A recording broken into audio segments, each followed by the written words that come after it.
Football contest show in the land. The Las Vegas Football Contest Show focuses on Circus Sports Million, Circus Survivor, and the Westgate Super Contest, handicapping the games and releasing our contest picks every week of the season. With two former Super Contest winners, Brady Cannon and James Salinas, a former NFL player, Mike Pritchard, and over $1 million in contest prize money won combined, the Las Vegas Football Contest Show will have you prepared this season like none other. We live in a society right now where everybody's a snowflake, everybody's a cupcake, and everybody thinks that nothing is fair. Everything is like, it's not fair. We should have a better chance. We need more. You know what? I'm old enough to remember when you needed to have a perfect goddamn record to win a college football championship. That's the way it was. 11-1, too bad. Sports Rage tonight, only on Sports Grid. Grandma Bear, who owns the football team, probably comes in, gives a little, oh, man, you're such a good little boy out there. Congratulations, the way you coach this football team. I'm never going to fire you. Totally, I missed you pinching your own cheek. As I was looking down and did not know we would get it. Oh, Donnie, you got such a good show there with that guy named Ben. Like, that's what your grandma would do to you when you go see her on Thanksgiving or Christmas, The Early Line, only on Sports Grid. Blocked well and tries to cut through the middle. Oh! Your gut says Miami is going to win, and you should take the over. Your gut also said your NFT selfies would only go up in value. They didn't. But your head is on Sports Grid and knows the QB is in concussion protocol. The backup has a 45 QBR against the zone coverage. The New York team has the most sacks in the league. So yeah, trust your head. It's smarter to be on Sports Grid.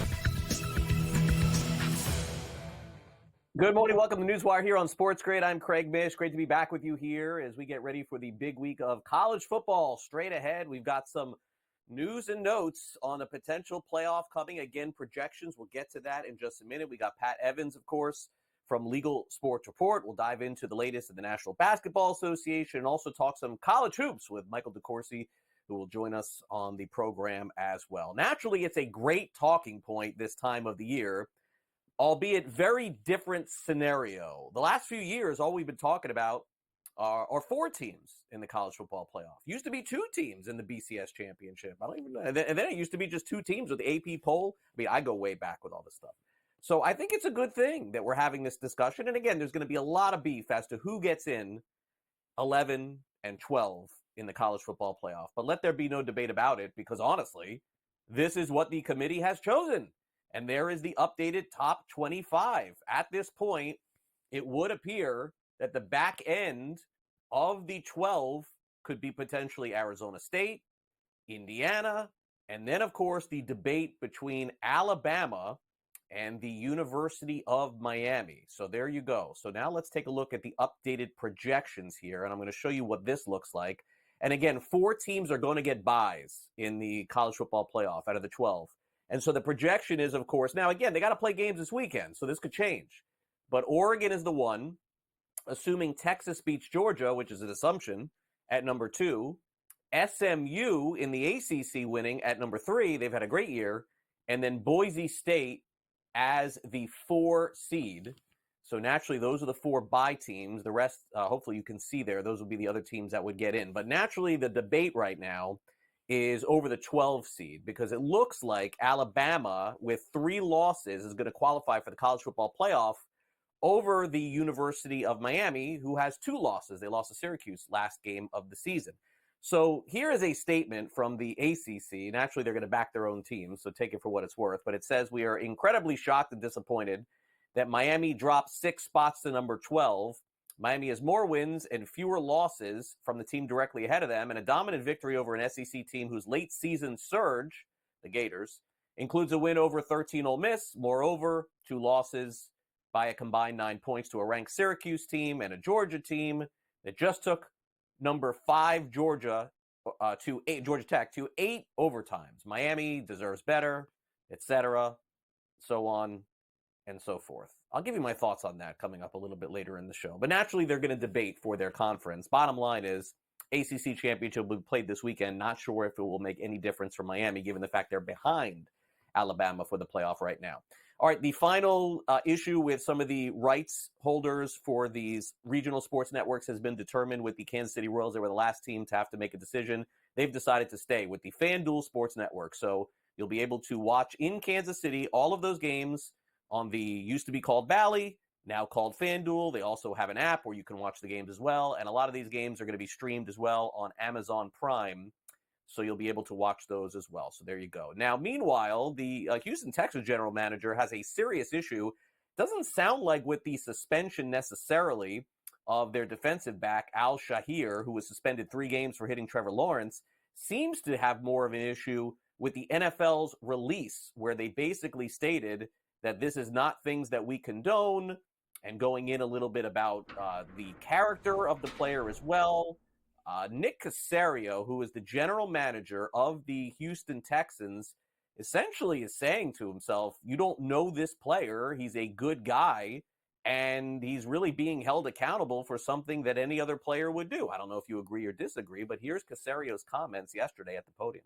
So we're talking about some of the commentary that has been made about his character, about the person that he is, about what his intentions are, from people that, quite frankly, don't know anything about Azeez Al-Shaair, okay? And for the league to make some of the commentary that they made about lack of sportsmanship, lack of coachability, lack of paying attention to the rules, quite frankly, it's embarrassing. So I think the big thing from our – and I talk about a player who's never been suspended, never been ejected. So now we're saying that he's going to be suspended for 3 games. So, look, it is what it is. I think the big thing from our standpoint, and all teams want this, is just some level of consistency. And we've talked to the league, quite frankly, but we don't have a good explanation. D'Amico talked to them yesterday. So, I mean, it is what it is. I'm sure Azeez will go through whatever process he's going to go through, and then we'll deal with it accordingly. But I think what we take umbrage is just the picture that's been painted about Azeez, his intentions, who he is as a person. I mean, quite frankly, it's unfair to the individual. It's unfair to the organization. I mean, we love everything about Azeez Al-Shaair, what he means to this team, what he brings to this team. He was elected a captain after being here. Wow, really unhappy general manager, to say the least. By the way, they can appeal this, and some scenarios they'll reduce the suspension, for example, from 3 games to 2 or 3 games even to 1. We'll have to stay tuned on that. All right, now over to the NBA Cup. If you're following this, I guess good for you.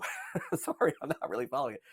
Let me update you on what's going on. The Knicks win the East Group A with a 121-106 win over the Magic, and they now qualify for what's called the wild card in the NBA Cup in the East. They advance to the quarterfinals. So the Knicks playing great basketball at this point, maybe have a chance to take the cup entirely. But their head coach, Tom Thibodeau, doesn't seem particularly interested in discussing the past.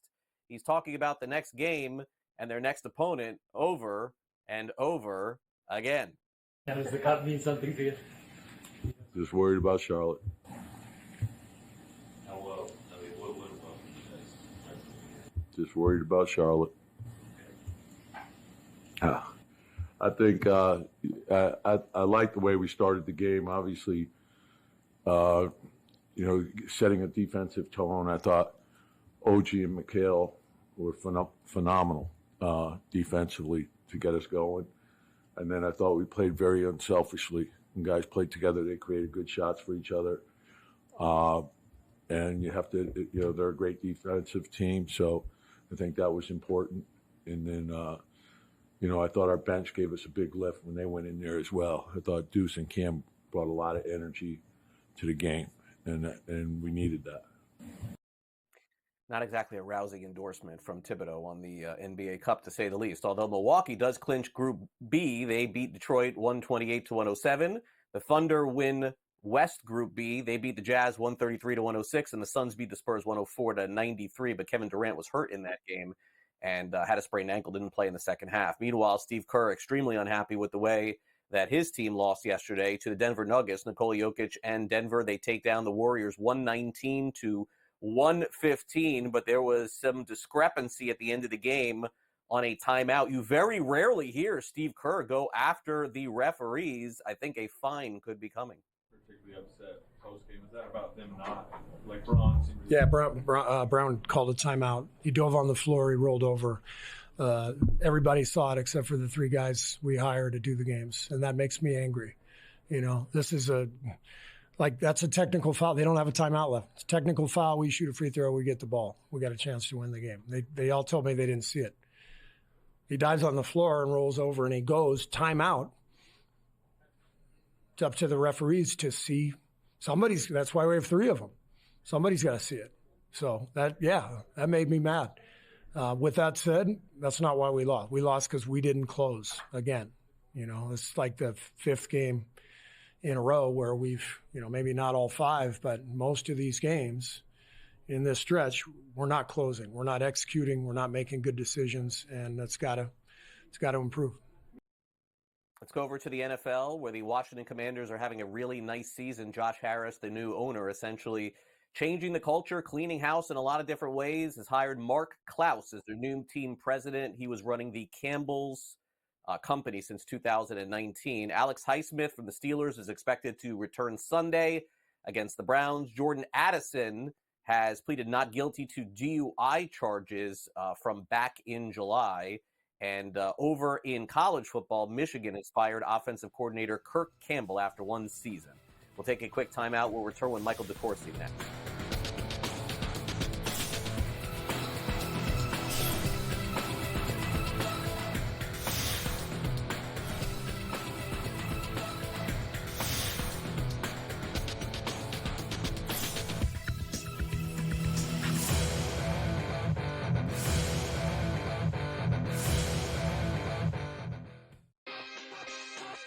Miss goes down.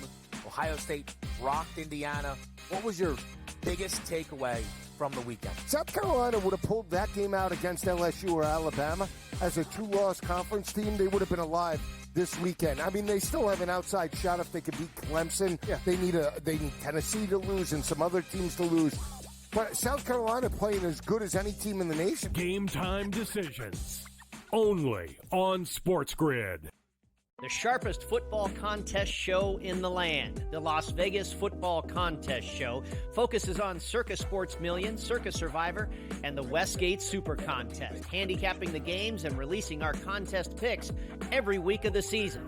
With two former Super Contest winners, Brady Cannon and James Salinas, a former NFL player, Mike Pritchard, and over $1 million in contest prize money won combined, the Las Vegas Football Contest Show will have you prepared this season like none other. We live in a society right now where everybody's a snowflake, everybody's a cupcake, and everybody thinks that nothing is fair. Everything is like, it's not fair. We should have a better chance. We need more. You know what? I'm old enough to remember when you needed to have a perfect goddamn record to win a college football championship. That's the way it was. 11-1, too bad. Sports Rage tonight, only on Sports Grid. And in a post-game fight, you want to save it for in between the white lines in those 60 minutes. But Michigan made a statement more than once on Saturday in Seabus. Ohio State, with their $1 million starting lineup, quarterbacks, running backs, wide receivers, defensive talent. This has been the easiest victory of the past 25 years for Ohio State, and they got clowned in their own building. The early line, only on Sports Grid.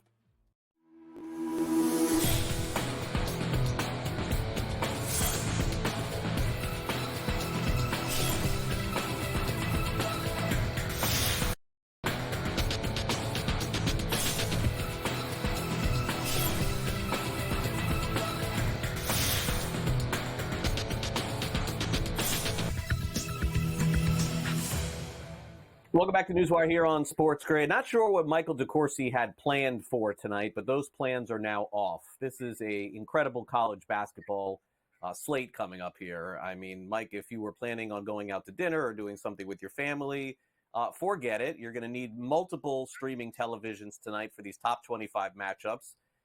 At least for me, I see two huge ones and maybe a couple of other big ones as well, featuring some marquee teams. My gosh, we got the best college basketball slate of the season tonight.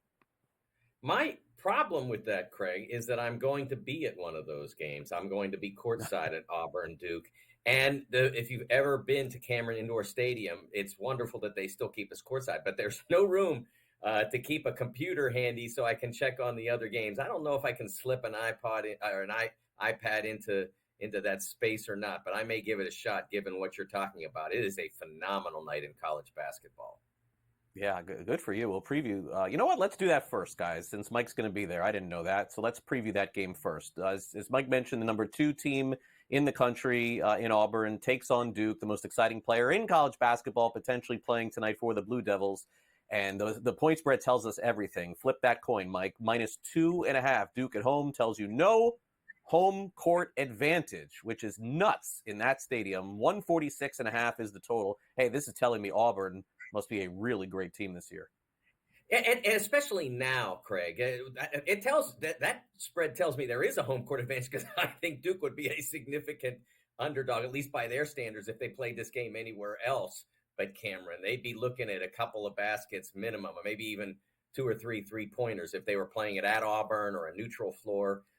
Duke is extraordinarily talented, but very young. And what Auburn brings in is a significant defensive team with great size and great maturity. And that's a problem for Duke because they could get worn down. They aren't super deep. They don't have great point guard play at Duke this year, which is why you saw at the end of the Kentucky game and the end of the Kansas game, the Blue Devils turning to the great Cooper Flagg and saying, okay, take us home. And I don't think that's really where he's at his best. He'd be better off if you had a point guard who could create an opportunity by hitting the lane, then kicking it out to Flagg, and then the defense is weakened. Having to go against a full-strength defense on his own caused problems against both Kentucky and Kansas. They've had about a week or so now to fix that problem if they happen to be in a close late game, and they've got to have a better idea than just handing the ball to Cooper and saying, save us. Yeah, I think that it's going to be a fascinating game there, but if that is not your interest and maybe the game is at halftime not that exciting, Mike, just hop in the car and head on to Chapel Hill and watch them play against the University of Alabama in this 10 versus 20 matchup. I think Bama's fallen a little bit, if I'm not mistaken, in the rankings here to 10. They are 1.5-point underdogs. They are going to run up and down the court. In college basketball, you got almost an NBA total here of 175.5. Will this game live up to the billing? It'll be fun. I don't have any doubt about that. Alabama's problem has almost been too many point guards. It's not really been a problem, but I think they're still trying to figure out their best rotation. They've got a freshman, LeBaron Philon, who's been fantastic at times, but not consistent yet. And they've got a full-strength lineup full of veterans.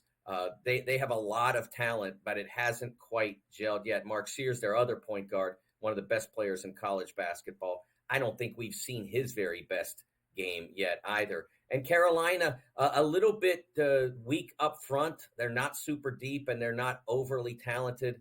I think they're still trying to work out how best to run their attack. But they've got terrific guard play.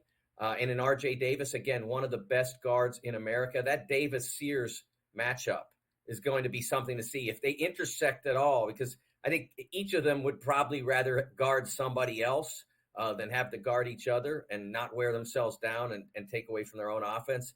But that alone looks like one of those great fight billings that you used to see. Sears is just such a multiple talented player. R.J. Davis has been terrific for years. Really looking forward to that game.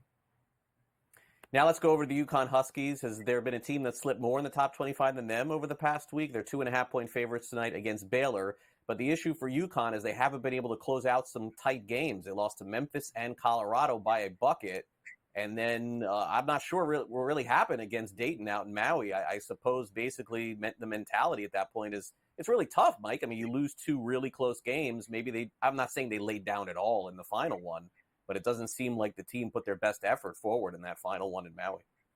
Absolutely not. And you said, is there a team that slipped more? What are they still doing there? I mean, you gotta judge them on what they've done. And they're still in the top 25, which is one of the reasons why I just can't stand the college basketball poll and refuse to participate. Let them earn their way back in by winning games like tonight if they can.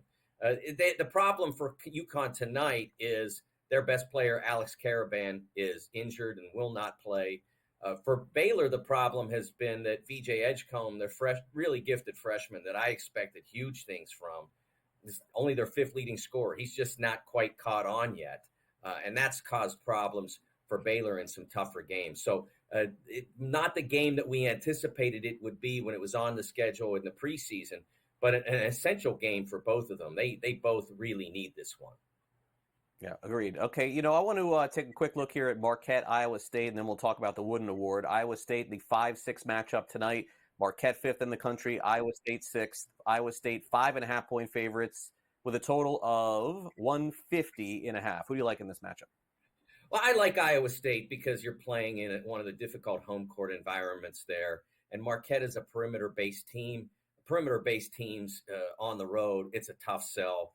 So I like Iowa State at home. Whether they cover that number, they got to hold down Cam Jones if they do. And Tamin Lipsey is one of the best defenders in America. So they might even get there. They might even be able to cover what's a pretty significant number. All right, finally, you'll see these two players tonight play against each other for the Wooden Award. I was not aware, Mike, that Johnny Broome of Auburn has moved ahead of Cooper Flagg for the Wooden Award. Do you think that that's the case? Yeah, at this point, yeah, Johni Broome is one of the big college basketball success stories. From Morehead State to leader for Player of the Year, that's pretty impressive. All right, we'll be right back. Thanks, Mike.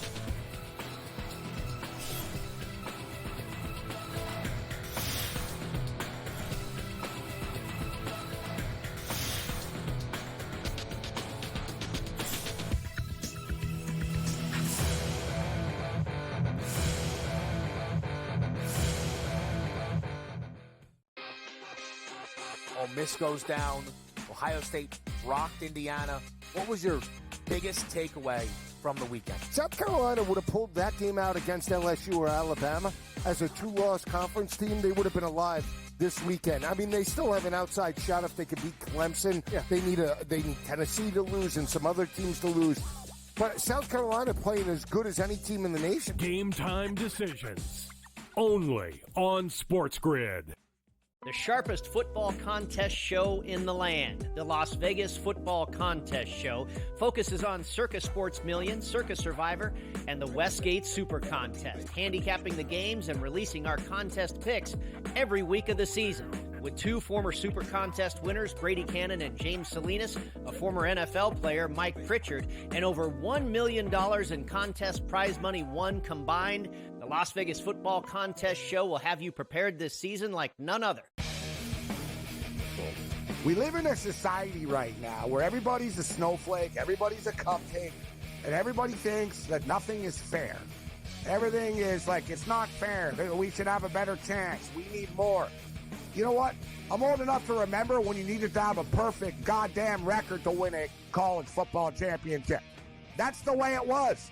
11-1, too bad. Sports Rage tonight, only on Sports Grid. And in a post-game fight, you want to save it for in between the white lines in those 60 minutes. But Michigan made a statement more than once on Saturday in CBUS.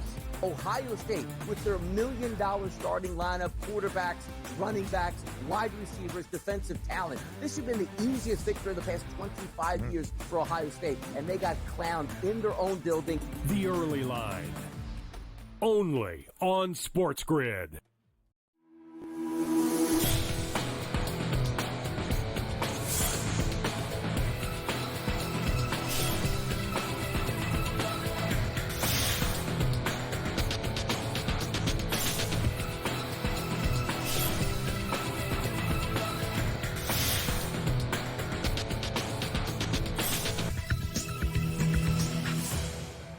One of the biggest games in the college football schedule this week and every year in championship week. It's the Southeastern Conference Championship featuring Georgia and Texas. We'll have a preview of that and hear from the coaches involved. It's time now for the Sports Grid Sound Off.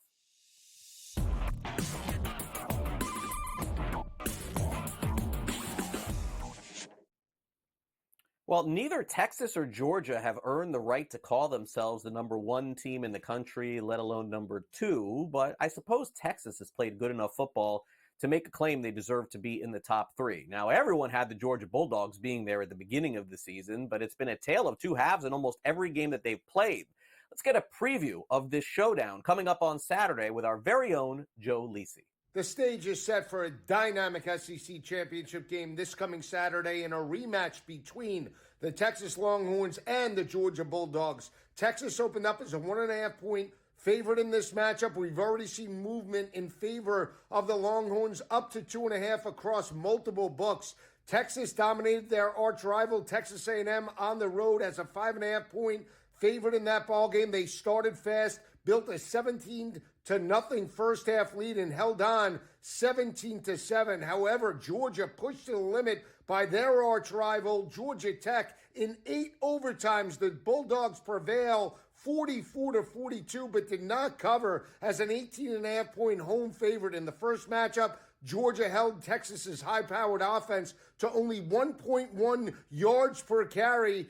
Texas going to need a much better effort to pull out this victory early on. I'm taking the points with the Bulldogs. Now, Craig, back to you.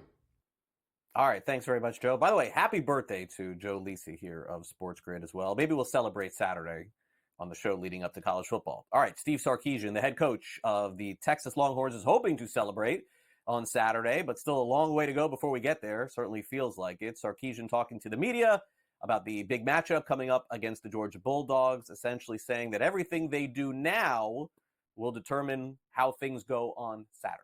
Well, it's, you look at all that stuff and for some guys, maybe that serves as motivation, but the motivation really should be, right, what do I do today that I'm going to be thankful for Saturday that I did on Monday?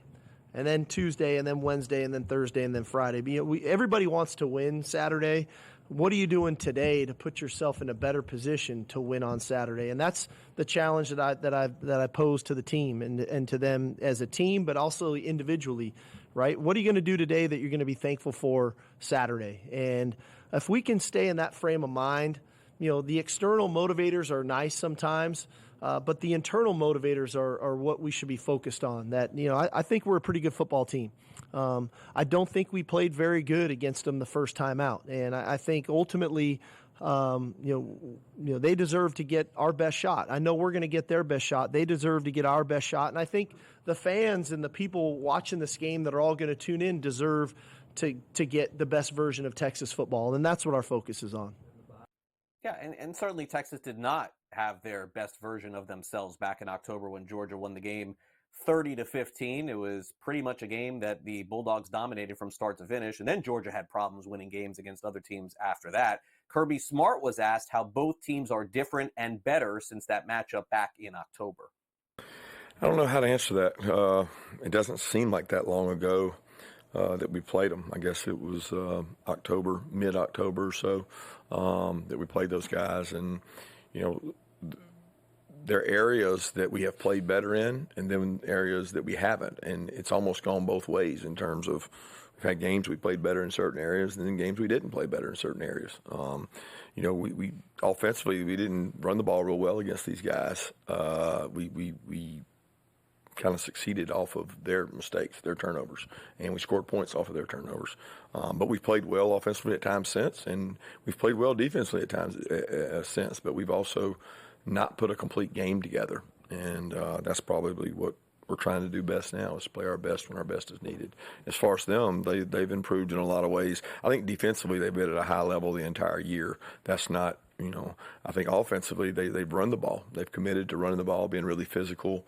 They've had 30 and 40 carries, runs in several games, and a commitment to that and a physicality, while also being able to throw the ball really efficiently. They've got the weapons to do both.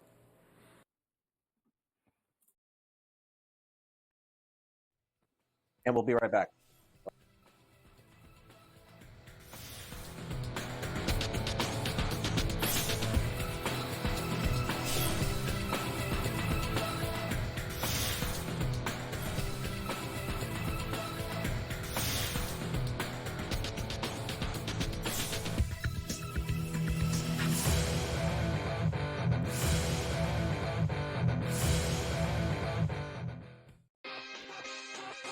Miss goes down. Ohio State rocked Indiana.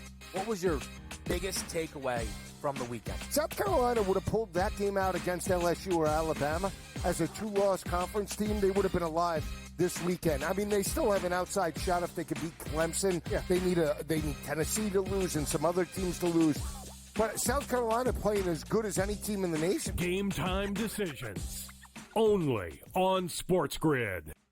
The sharpest football contest show in the land, the Las Vegas Football Contest Show, focuses on Circus Sports Million, Circus Survivor, and the Westgate Super Contest, handicapping the games and releasing our contest picks every week of the season. With two former Super Contest winners, Brady Cannon and James Salinas, a former NFL player, Mike Pritchard, and over $1 million in contest prize money won combined, the Las Vegas Football Contest Show will have you prepared this season like none other. We live in a society right now where everybody's a snowflake, everybody's a cupcake, and everybody thinks that nothing is fair. Everything is like, it's not fair. We should have a better chance. We need more. You know what? I'm old enough to remember when you needed to have a perfect goddamn record to win a college football championship. That's the way it was. 11-1, too bad. Sports Rage tonight, only on Sports Grid. And in a post-game fight, you want to save it for in between the white lines in those 60 minutes. But Michigan made a statement more than once on Saturday in CBUS. Ohio State, with their $1 million starting lineup, quarterbacks, running backs, wide receivers, defensive talent. This should have been the easiest victory of the past 25 years for Ohio State, and they got clowned in their own building. The Early Line, only on Sports Grid.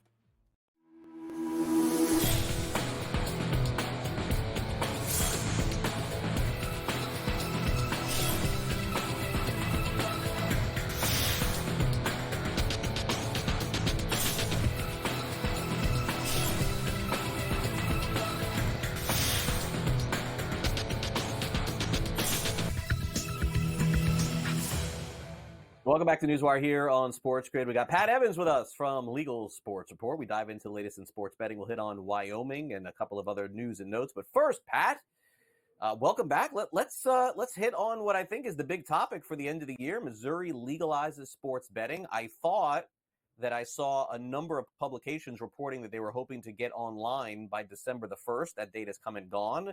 I've also seen December the 15th. I feel like that date is going to come and go. But I know you have an updated story over at Legal Sports Report about one of the companies that may be live in Missouri, I guess, at some point. Fair? Yeah, definitely fair. Yeah, I don't know where exactly those December dates came from because I don't think there was any truth to those at any point. I mean, the election, which we know we've talked about on the show, was incredibly close. It was within, the 4%, whatever. It was a couple hundred votes really of being a yes or a no. So that's not certified until December 10th. So, I mean, the December 1st to be live would have been asinine. But yeah, we've also heard from the director that they're going to try to get emergency regulations in place for applications in January and hopefully be up sometime this spring is basically what I'm hearing now. So, Missourians will get it soon enough, I suppose. But yeah, Bet Rivers, the Rush Street Interactive CEO, Richard Swartz, had a presentation at some event last week, and he was very excited about Missouri. He said it's a great market. It's a lot of great sports, great sports ecosystem. You got 6 professional teams. Kansas City and St. Louis are both very vibrant in their support of their teams, and he likes what it potentially holds there. And of course, every operator is going to be excited about this market because it's the first new market in a while now. And so it's, of course, a good time for user acquisition, which will, of course, boost the bottom line to all these operators. So Bet Rivers is excited about it, which is kind of notable because, one, they're not directly tied to any of the casino companies that have casinos in Missouri. And I haven't gone through it exactly, but I can't recall a team partnership they have either. So they're going to have to find a partner. There's plenty of slots open for them. So we'll see where they end up and how they end up getting their license. The other kind of notable thing is we've heard RSI talk about Bet Rivers kind of pulling down their efforts in sports betting only states and focus more on their online casino product, which does do very well comparatively to the other OSB operators that do have online casino products that do well. So that's something of note, because he also said this sets Missouri up to potentially be a good candidate to legalize online casino in the near future, which of course is kind of the big thing that every one of these companies wants, because it's so much more lucrative than sports betting. Of course, he put some caveats there. He said it's not going to be this year that they legalize it. Right. We know there's going to be a lot of unlikely efforts this year. Right now, the headwinds are against online casino for the most part. So it's a lot of education that needs to get done. The proponents need to do to get legislators on board and to get casino. We've talked about the cannibalism concerns of in-person casinos, that they need to kind of have fears alleviated. So it's a really interesting kind of comment from Schwartz because of that. So anyway, a company very interested in Missouri. I know we're going to start seeing a lot of other company executives also express their interest and excitement for Missouri to go live. Yeah, and get that bonus money ready for all those new users. I know that's the first order of business in 2025. All right, order of business in a state we discuss not that often, Wyoming, one of the smaller sports betting states that has kind of, drawn themselves into the news today. I know that there was an article up at Play USA about some potential iGaming coming to Wyoming, and it would seem to me pretty plausible there. Not a lot of legislation to pass through. How quickly can this get done? Yeah, I mean, it seems like a pretty plausible situation here. We've talked about it, I think a few months ago on this show, about a study that was done this summer, kind of taking a look at what could be done in the Wyoming gaming industry to better contribute to the state's tax funds. And sure enough, they found online casino would be a great addition for this population. It's a very small population, the smallest in the U.S. Operators haven't been super excited about the sports betting performance or lack thereof, I suppose, because it is so small. But again, as we were talking, there hasn't been a lot of movement in the last couple of years of online casino, and that's where these companies want to be. That's where they want to get the money from, because again, it is way more lucrative than sports betting. And so, already just within weeks of this study being finalized and published and presented to the Wyoming Gaming Commission, Representative Robert Davis said, you know what, I like this idea. I'm going to put together a bill, and it will be introduced as soon as the session starts up in January. He said it's going to be a lot like the sports betting process in Wyoming, which was a lot of education, but it was fairly streamlined back in 2021. There wasn't a ton of opposition.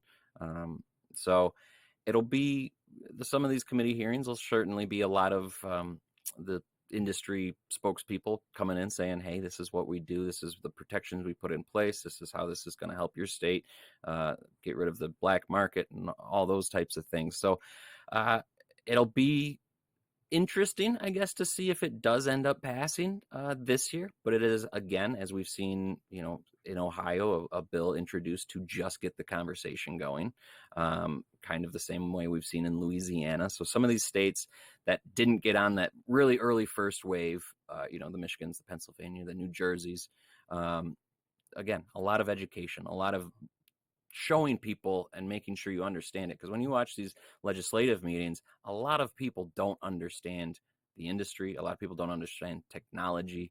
You see a lot of people not understanding GeoComply or the geofencing technology and how very targeted and very accurate it is. Things like that need to be taught to these legislators and regulators really sometimes too. So it's really, it'll be fun to watch, I think. Let's close it out with another state that may get sports betting in the future. Not quite as complicated as I think California is going to be because of the tribes that may control a lot of the operations there. And that is, of course, Texas.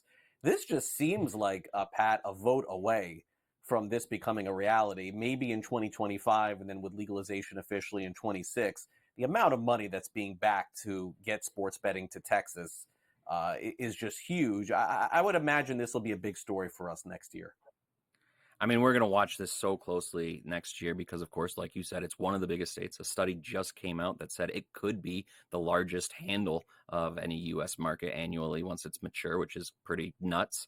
And yeah, we've talked a lot about how Lieutenant Governor Dan Patrick is very adamant that gambling won't pass as long as he's kind of in charge of the Senate in Texas, which of course could be up in 2027. So a lot of industry stakeholders are saying this is a big year that we're going to try, but 2027 is more likely.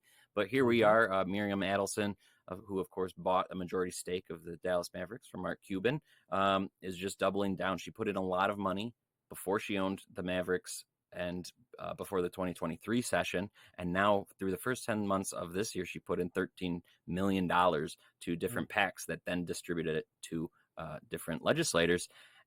She really wants casino and gambling, which again makes sense. It's a giant market, lots of potential. And so do Mark Cuban and Jerry Jones. So there's a lot of big voices, a lot of big money behind it. Whether that moves the needle in the Senate, that needs to be done because, of course, a bill passed the House in 2023. They only meet every other year. I bet it passes the House again this year. Does it pass the Senate? Not really, unless somehow Dan Patrick changes his tune.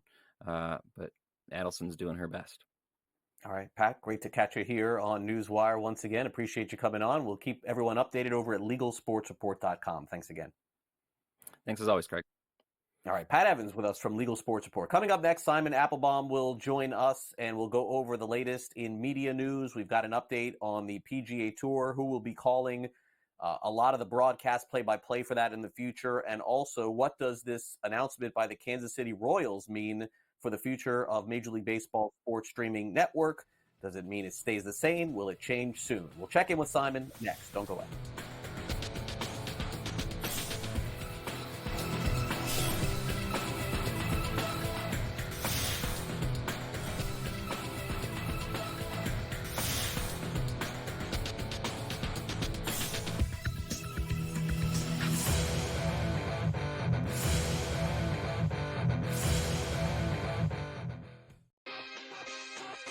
Miss goes down.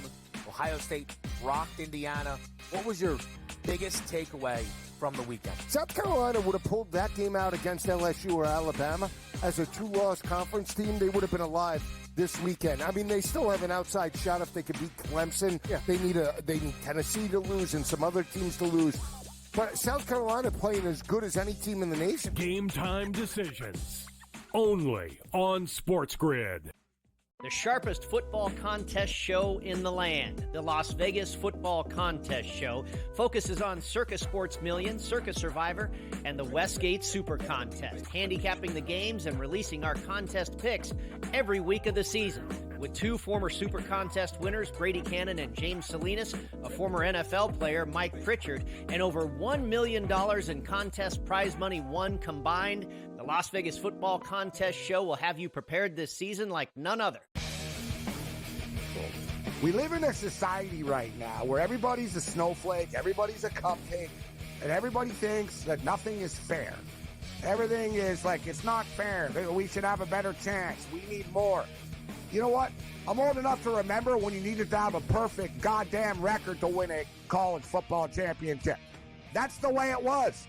11-1, too bad. Sports Rage tonight, only on Sports Grid. And in a post-game fight, you want to save it for in between the white lines in those 60 minutes. But Michigan made a statement more than once on Saturday in CBUS. Ohio State, with their $1 million starting lineup, quarterbacks, running backs, wide receivers, defensive talent. This should have been the easiest victory of the past 25 years for Ohio State, and they got clowned in their own building. The Early Line, only on Sports Grid.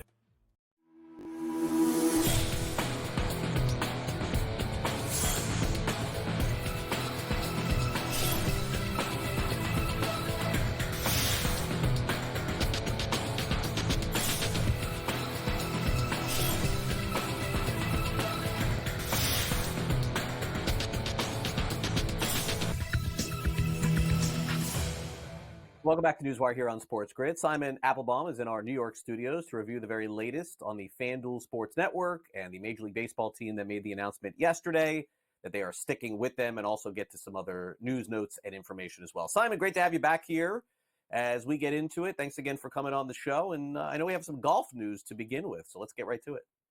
Yes, we do, Craig. And happy post-Thanksgiving to you and all of our viewers.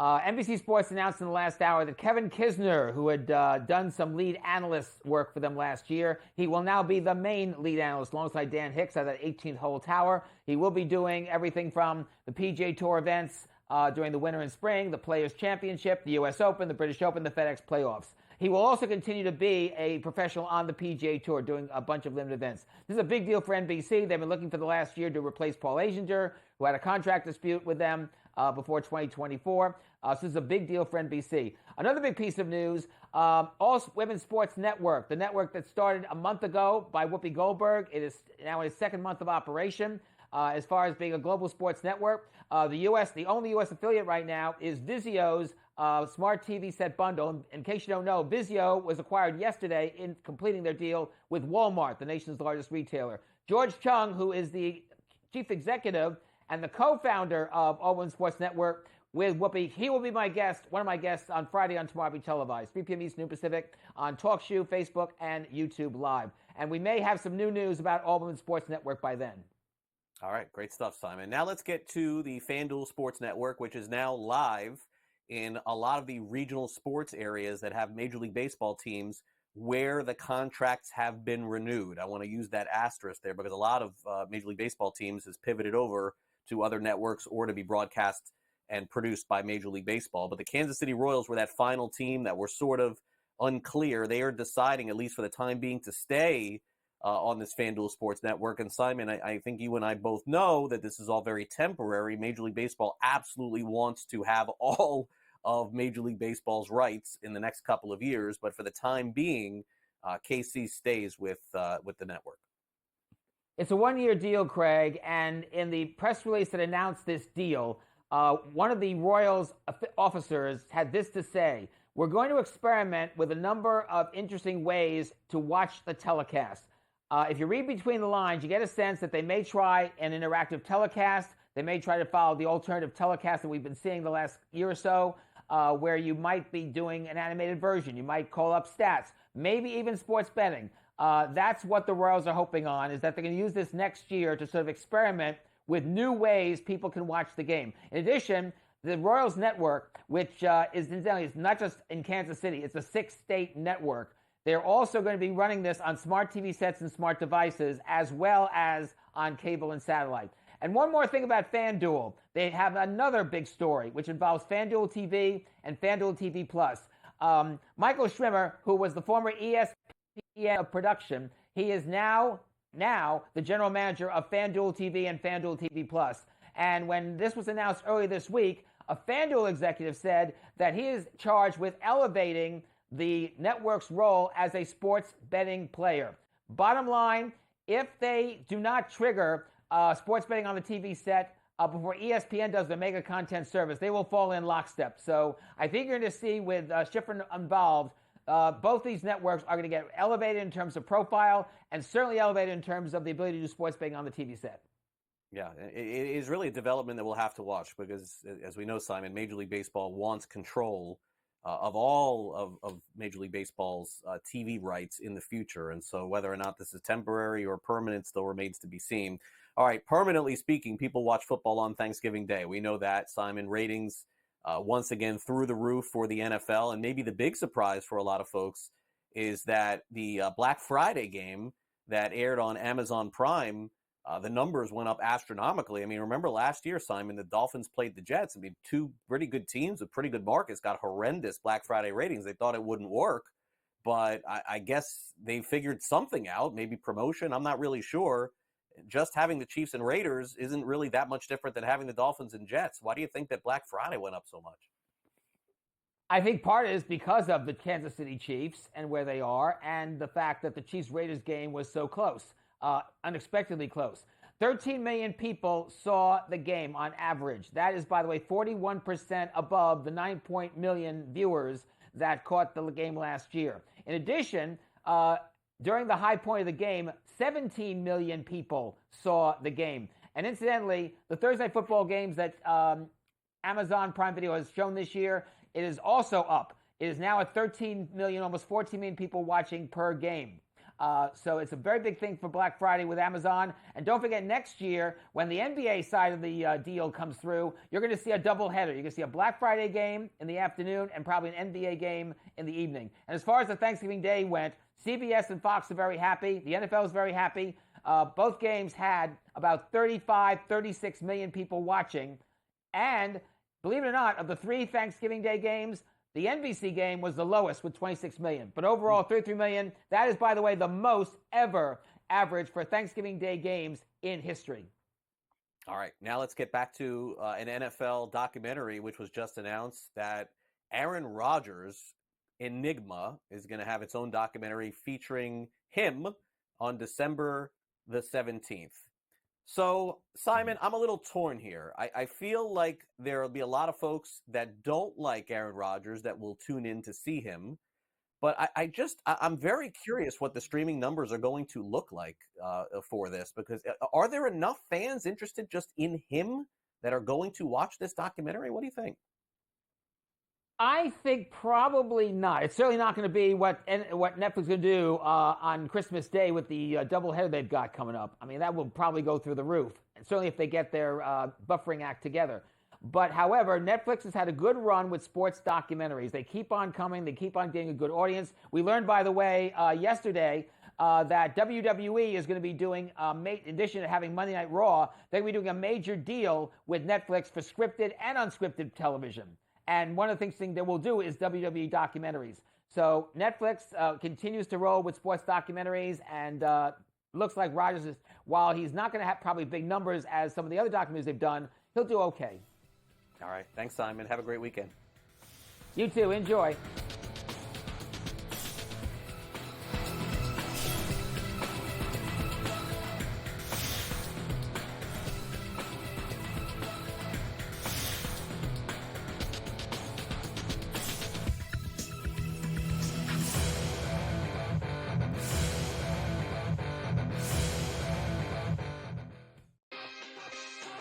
Ole Miss goes down. Ohio State rocked Indiana. What was your biggest takeaway from the weekend? South Carolina would have pulled that game out against LSU or Alabama. As a 2-loss conference team, they would have been alive this weekend. I mean, they still have an outside shot if they could beat Clemson. Yeah. They need Tennessee to lose and some other teams to lose. But South Carolina playing as good as any team in the nation. Game time decisions. Only on Sports Grid. The sharpest football contest show in the land, the Las Vegas Football Contest Show, focuses on Circa Sports Million, Circa Survivor, and the Westgate Super Contest, handicapping the games and releasing our contest picks every week of the season. With 2 former Super Contest winners, Brady Cannon and James Salinas, a former NFL player, Mike Pritchard, and over $1 million in contest prize money won combined, the Las Vegas Football Contest Show will have you prepared this season like none other. We live in a society right now where everybody's a snowflake, everybody's a cupcake, and everybody thinks that nothing is fair. Everything is like, it's not fair. We should have a better chance. We need more. You know what? I'm old enough to remember when you needed to have a perfect goddamn record to win a college football championship. That's the way it was. 11-1, too bad. Sports Rage tonight, only on Sports Grid. And in a post-game fight, you want to save it for in between the white lines in those 60 minutes. But Michigan made a statement more than once on Saturday in CBUS. Ohio State, with their $1 million starting lineup, quarterbacks, running backs, wide receivers, defensive talent. This has been the easiest victory of the past 25 years for Ohio State, and they got clowned in their own building. The early line, only on Sports Grid.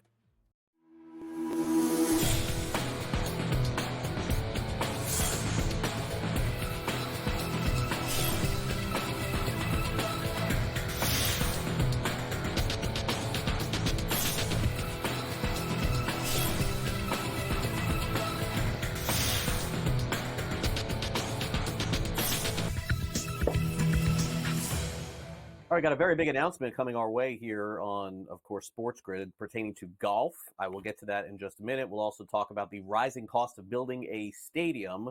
And also, is Juan Soto going to sign anywhere? Time now for some Last Licks.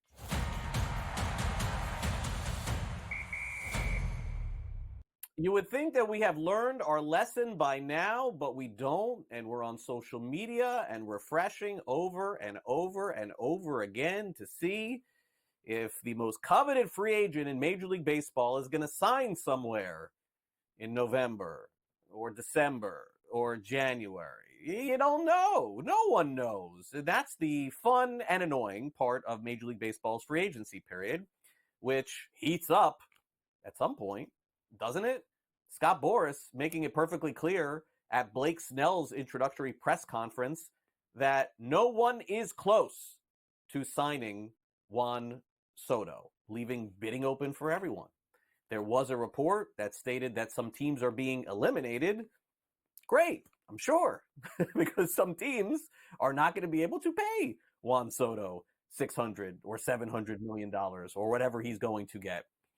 As somebody who has covered this stuff, as somebody who is a reporter for this stuff, I can tell you it is so supremely annoying that the best players in the game don't sign until the next year.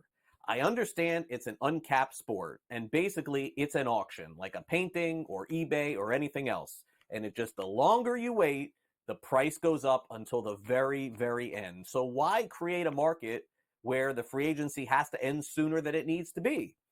This is the problem for Major League Baseball. There has to be some sort of window that opens and closes to sign free agents where we get the news and we can project where the players are going, and then we can start talking about the new season. But until that changes, folks, get ready. Last year we heard Shohei Ohtani's going to sign at the winter meetings. He did not. Next few days you're going to hear Juan Soto's going to sign at the winter meetings. He will not. These things drag out. I have no end for you anytime soon. How about the Oakland, now just Athletics, who are playing in Sacramento for next season? Could they potentially be headed back to Oakland? Say it ain't so. The price of their new stadium is rising by almost $1 billion. Is that correct? 1.75 is the number that it's going to cost to build this new stadium in Las Vegas.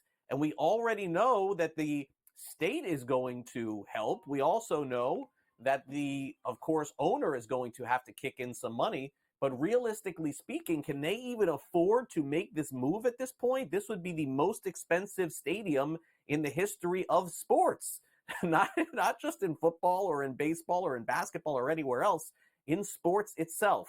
Now, again, there's more money in Las Vegas than I care to count. They just keep building hotels based on betting, of course. That's not on winning, by the way. It's on losing. Needless to say, I think the Athletics may have to rethink things. We will see. Now, the big announcement here at Sports Grid today is about our app, which we've been telling you about for many years, but we have a new addition to the Sports Grid app that I'm going to tell you about, especially those of you who are getting ready for the new golf season coming up in January. The addition of the PGA Tour experience to the Sports Grid app, which offers fans the foundation for an enhanced and dynamic betting experience. It's live scoring for PGA Tour, a live scoring experience with betting fans, having the best in the business, real-time, accurate scoring, which will be 100% available and for free with pregame and live odds, all kinds of information that you can follow exclusively here on Sports Grid, and also some trends and some picks for both the PGA and Live Golf Tours in 2025, providing data-driven insights and expert recommendations to help users make more informed betting decisions. We should probably show the QR code. You guys want to do that? They can download the Sports Grid app. I don't know, Luke, if you can pull that up while I'm talking here. There it is. So just download the Sports Grid app, and you can see everything that I'm talking about for the PGA Tour. For those of you who are into golf, really recommend this. Go check it out right now. It is free, iOS and Android. Sports Grid app. Take out your phone, scan that QR code. That'll do it for the show today. Thanks again to Michael DeCourcy, of course, for coming on the show. In addition, Pat Evans from Legal Sports Report. Thanks to him as well. Also, thanks to our director, Luke, and, of course, our producer, Frank. In addition, don't forget, catch Scott Farrell, Coast to Coast, coming up at 3 o'clock Eastern. We got Thursday Night Football coming back your way tomorrow. So I will see you at the same time, same place tomorrow for our next edition of Newswire. I hope you enjoy the rest of your day. Keep it locked here to Sports Grid. Again, Farrell, Coast to Coast, 3 o'clock Eastern, with the latest in this huge college basketball betting slate tonight, getting ready for championship weekend in college football. Have a great day.